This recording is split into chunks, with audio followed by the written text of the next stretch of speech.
The #MeToo anti-sexual harassment campaign is bringing down a growing number of powerful and famous men in the United States, Britain and elsewhere in the West. The campaign may have had its successes, but most people acknowledge that the problem is real and needs to be addressed.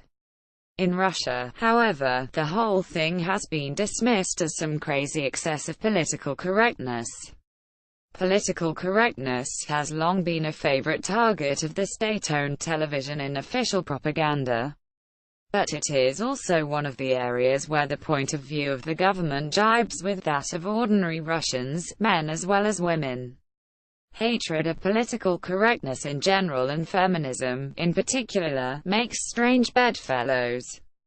Former dissident Vladimir Bukovsky, while living in exile in London and criticizing Vladimir Putin, has also written diatribes against feminism, comparing it to Marxism-Leninism.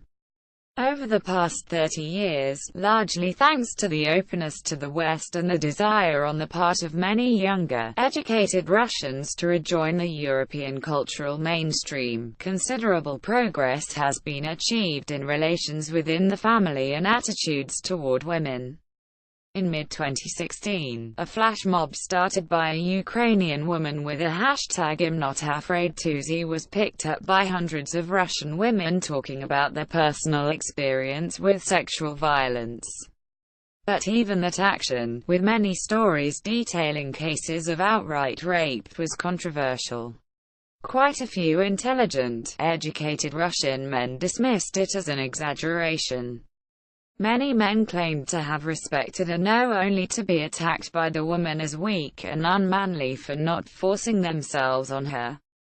Now, the American #MeToo campaign is being condemned more emphatically and broadly, when it is being ridiculed as much ado about nothing. In many respects, Russia remains a non-modern society, spending 7 decades behind the Iron Curtain, a period when the rest of the world underwent rapid social change and modernization, left the Soviet Union stuck somewhere in the interwar period throughout its history. Even Russia's admiration for Putin, support by a majority of Russian Americans for Donald J. Trump, like ethnic loyalties of most former Soviet Jews in Israel and, in general, embrace of various nasty smelling right-wing causes around the world all hark back to the age of dictators in the 1930s. Russian men typically see nothing wrong with imposing unwanted sexual attentions on women, including in inappropriate situations and at the workplace. They regard it as an expression of virility and the natural order of things.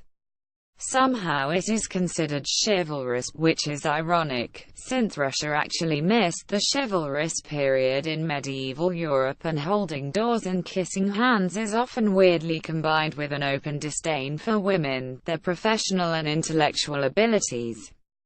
You would expect men to have difficulty seeing sexual harassment from a woman's point of view. A more challenging question is why Russian women should be so outraged not just by the #MeToo campaign but by the whole phenomenon of Western feminism in its less proactive aspects. Especially since going back to the Soviet era, Russian women have been, on average, better educated than their Western counterparts, began working outside the home well before American and European women started to have careers, and, in many cases, have not been financially dependent on their husbands. Rather, the other way around, in the Soviet Union women were more reliable breadwinners than men. But that may be the problem. Soviet women were not so much emancipated by the revolution, which gave them equal rights on paper, but made to work for free for the benefit of the monster state side by side with men. Russian history over the past 100 years has been hard on men, killing tens of millions of them in 2 world wars, the Civil War and various purges. That meant that in most generations competition for the few eligible men was fierce. It was not the kind of environment in which the average woman could make demands on her partner or expect to be respected. The fear of antagonizing that eligible man has become deeply ingrained.